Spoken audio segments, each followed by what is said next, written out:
hay un falso mito en el que, bueno, pues, se piensa que para operar divisas pues tenemos que pues, empezar de cero otra vez, con lo que ello conlleva, pues un poco el sufrimiento, un poco la lectura. Básicamente, toda persona que haya realizado inversiones en acciones, en fondos o en otros activos tradicionales, sepáis que es exactamente lo mismo. Difiere pues, en ciertas características, un poco la velocidad o el apalancamiento, pero el método de análisis, el método de predicción y de previsión es exactamente el mismo. Pero tenéis que tener en cuenta que el conocimiento de cada activo es muy peculiar. No podemos asemejar un euro dólar a una libra yen o un dólar contra canadiense a un australiano dólar.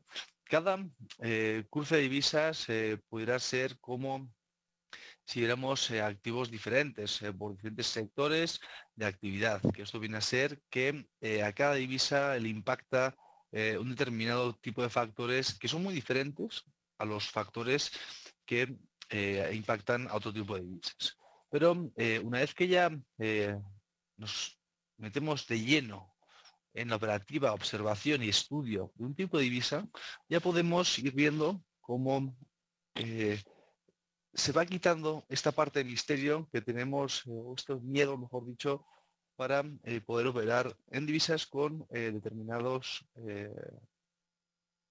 seguros o garantías de éxito. Em, una de las ventajas, bueno, o riesgos también a la vez, es que la velocidad de movimiento de la divisa es bastante mayor de lo que suelen moverse las acciones. ¿Por qué digo esto? Bien, porque las acciones tienen un dicho muy común que habéis oído, que suben por las escaleras y caen por la ventana. En el caso de las divisas, como ya habéis podido ver, pues con actas de la FOM, el dato que conocimos de las nóminas no agrícolas, en esos momentos las divisas tienen unos movimientos muy, muy, muy brutales. Y esto hace que los movimientos tanto a la alza como a la baja sean muy, muy rápidos, muy veloces, muy volátiles. Bueno, aunque sí que es cierto que hay un porcentaje de menor velocidad en las subidas, la velocidad de los precios de las divisas es muy, muy rápida en la mayoría de los casos. Tenemos algunas divisas que son más tranquilas, como puede ser el franco suizo o incluso el dólar canadiense, pero libras, euros, yenes, tienen una velocidad de movimiento que no es común que lo encontremos en las acciones. Por ello, es algo que tenemos que tener en cuenta, ¿vale? Otra de las diferencias que, bueno, que hablemos ahora es un poco el modo de entrar al mercado, ¿no? Sí que es cierto que en muchas ocasiones, bueno, hay ciertos operadores que, o bancos que sí que ofrecen divisas al contado. Bien, ¿qué sucede con la inversión en divisas al contado? Pues que necesitas un volumen de inversión muy potente para obtener unos rendimientos leves o menores. Y esto, los derivados han hecho que el apalancamiento pues, se pueda hacer que con cantidades menores podamos estar operando por unos nominales muy, muy brutales. Entonces, volviendo un poco a las similitudes, muchos clientes solían preguntar, bueno, pero entonces es lo mismo, el mismo funcionamiento de un RSI o de un MACD o un estocástico o incluso de unas Bollinger para las acciones y los índices que para las divisas. Sí, es exactamente igual. Pero hay que ver que tenemos que ver el funcionamiento exacto que obtenemos del uso de tales indicadores. En muchos casos, por ejemplo, si tenemos en cuenta un RSI que podría medir la sobrecompra o la sobreventa de un activo tradicional, en el caso de las divisas, bueno, como son muy tendenciales, el RSI podría darnos igual algún susto que otro cuando estamos viendo que tenemos una sobrecompra muy fuerte, en un nivel de 80 casi, que puede ser que ese indicador nos pueda mostrar niveles de 70, 80, 70, 80 durante una serie de periodos sin que pues sea pues, un motivo de giro que es un poco pues, lo que podemos entender que sucede en las acciones o los índices, que ya vemos que el precio está muy sobrecomprado o muy sobrevendido y en ese punto pues ya entenderíamos que debería haber un punto de giro.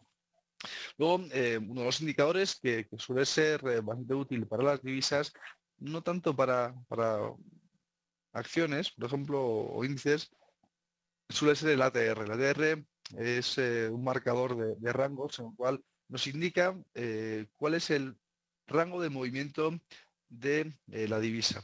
Esto es muy útil para localizar los stops, ¿vale? Entonces esto nos puede decir que el rango de movimiento, si estamos en un gráfico diario, pues nos indicará el gráfico, o sea, el movimiento diario. Si estamos en gráficos de 1 hora o de media hora, pues nos indicará el movimiento medio en puntos de determinada divisa. Esto es interesante para poder estar a salvo de los stops o los movimientos violentos que podemos ver en las divisas. Es un ejemplo de un indicador que se usa muchísimo para divisa, pero también puede ser usado para acciones. Lo que sucede es que en acciones, al ser menos arriesgado en los movimientos, pues es menos útil debido a que, bueno, pues en muchos de los casos, la mayoría de los inversores, ahorradores o traders mantienen las inversiones durante muchísimo tiempo y sin un objetivo concreto, con lo cual ni suelen situar stops ni suelen marcarse unas rentabilidades definidas. En el caso de las divisas necesitáis tener un objetivo concreto, necesitáis tener un límite máximo de pérdidas, necesitáis tener una visión global del movimiento del precio para que hagamos una acotación del mismo. Una de las desmitificaciones que queremos ver en este webinario es cuál es el modo de tener controlado este tipo de inversión. Bien, necesitamos tener una capacidad de evaluación de nuestras operaciones. Y esto viene siempre por sentido común y gestión del riesgo estricto. O sea, no podemos arriesgar 10 euros, por decir algo, y querer ganar 2 solamente, porque nuestra gestión del riesgo puede hacer que nuestro factor de ruina sea altísimo. Siempre tenemos que ver que uno de los patrones más comunes de fallo suele ser la impaciencia. Un poco la entrada, pues comprado en máximos o vendido en mínimos. Esto hace que nuestra gestión de riesgo pues, no sea la adecuada. Bueno, siempre tenemos que entender que el único punto que nos va a hacer ganar dinero en el mercado de divisas es la paciencia. Paciencia en la entrada, paciencia en la salida.